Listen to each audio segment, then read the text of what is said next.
Alright folks, Falcon and the Winter Soldier episode 3. We are officially halfway through the season. Let's talk about it.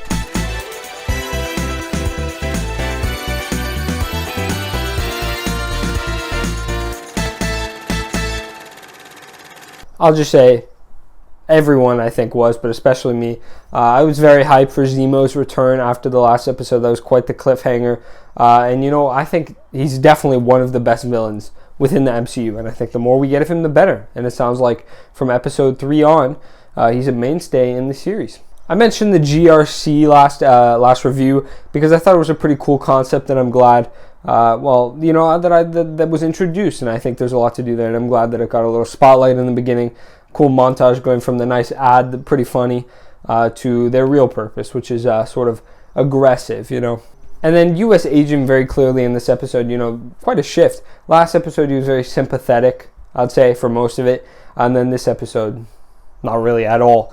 And it seems like, you know, he's talking about, do you know who I am? He obviously wants the respect without having to earn it. Cap, that's not what he cared about. You know, I can go about this all day. I really think U.S. Agent is just an incredible character. My favorite of the series for sure. And I think that he, obviously, I mean, pretty surface level statement, but he doesn't understand what it means to take on the mantle of Captain America. Also, maybe a little metaphor there with, U.S. Agent coming into Germany and dealing with their affairs about the Flagsmashers, sort of interrogating that guy. Metaphor for America coming into other countries, middling a bit. I don't know. Maybe not. Maybe. And then Bucky in this episode is sort of interesting, you know, because therapy was obviously trying to help him get over any guilt that he may have felt for the actions he did as the Winter Soldier. And then here he's sort of just doing not good things, you know, like breaking Zemo out of prison. First of all, a little inconsistent with his character, but besides that, more so the fact that, I mean, that's just a very illegal thing. That's more than like going rogue, you know. He's breaking out this massive criminal that was responsible for innocent deaths just to further his goal, which was relatively selfish. You could argue maybe from a certain perspective selfless. But that's very interesting that Bucky was so casual about breaking Zemo out of prison. And then in this episode, you know, they've sort of been alluding to it, I suppose, and in episode 2 especially. The Avengers aren't really a thing anymore, right? And especially after the Sokovia Accords, we're still unsure if they are in place and whatnot. But Falcon and Winter Soldier haven't been arrested, obviously, and the U.S. Agent, I guess he's part of the Sokovia Accords, like he's in line with the government. But Falcon and the Winter Soldier haven't been arrested. So, they're officially rogue now, right? They break Zemo out of prison, they align with U.S. Agent, they're going to these sort of criminal places. They're rogue. And then you have the plane scene with Bucky, Sam, and Zemo. And I mentioned earlier a bit, you know, Bucky's pretty inconsistent in this episode because, inconsistent with his past self in the MCU.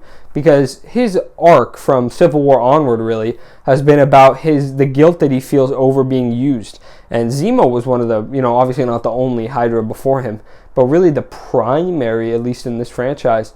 I don't know about primary, but he really used him as a puppet. He used Bucky as a puppet for his goals. And I would think that Bucky would be, you know, a lot more mad, a lot more angry about Zemo. And I understand that they need him, sort of, and I guess maybe they didn't have the time to really dive into how desperate they were. They just keep saying it, but I'm not sure you ever really feel it. But to get maybe Bucky's biggest enemy on the entire planet still alive and recruit them and then act casual with them. Obviously, he's not happy with them, but he's still super, you know, nice enough, like a professional relationship. Doesn't seem to make a lot of sense to me. And then Zemo is another one of those villains, which are really the best villains, ones that you can understand, sympathize, relate to, but are going about it the wrong way. And Zemo is right. Once again, he has proven that he does want some good things, because he talks about heroes being put on a pedestal, which of course U.S. Agent is a major part of that, because Cap was put on a pedestal, but he knew how to deal with it. He was basically the perfect man, right, as Erskine said in First Avenger. Walker and pretty much everyone else on Earth might not be able to deal with being put on that pedestal, and I mean, he won't. It's pretty obvious, and we'll see how that gets to him. Madripoor, the city in, I believe, Indonesia, it looks absolutely insane. It looks awesome. It's a really cool location. Reminds me of, for those of you who have played Hitman 3 or seen my review of it, up there, by the way, great game, Chongqing, China. Very neon, reminds me a lot of it. Yeah, I don't know. I just thought, throw that in there. And I feel like slowly and slowly, as Bucky loses his therapy, he's getting more aggressive and violent, which is something we don't want. And possibly, he really gets let loose later on in the season and just goes crazy. Zemo's strategy in Madripoor is very smart. He's a really smart villain, sort of using Bucky as that soldier. He's not telling Bucky and Sam his plan, but he really uses them because he's a very smart guy. He's one of the smartest people in the MCU. So he uses Bucky as sort of a soldier that with against his will, he's like telling him to fight people, and then twisting that narrative to benefit them in the deal later on, using him as sort of a bargaining tool. A good plan, good writing, good character.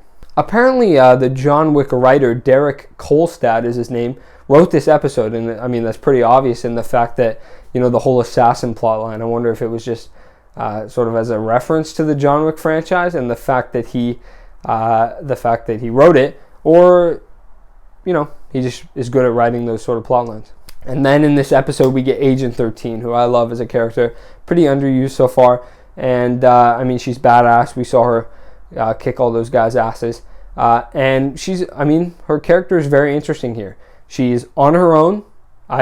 She survived the blip. And she's very resentful about the fact that no one really cared for her, or the fact that she sacrificed all this stuff. So I wonder, maybe we're getting a bit of an anti-hero in Agent 13, or maybe just a conflicted hero. We learn in this episode that scientist guy created 20 serums. We know that there were 8 super soldier flag smashers. Other 12? We'll find out. Also in that Zemo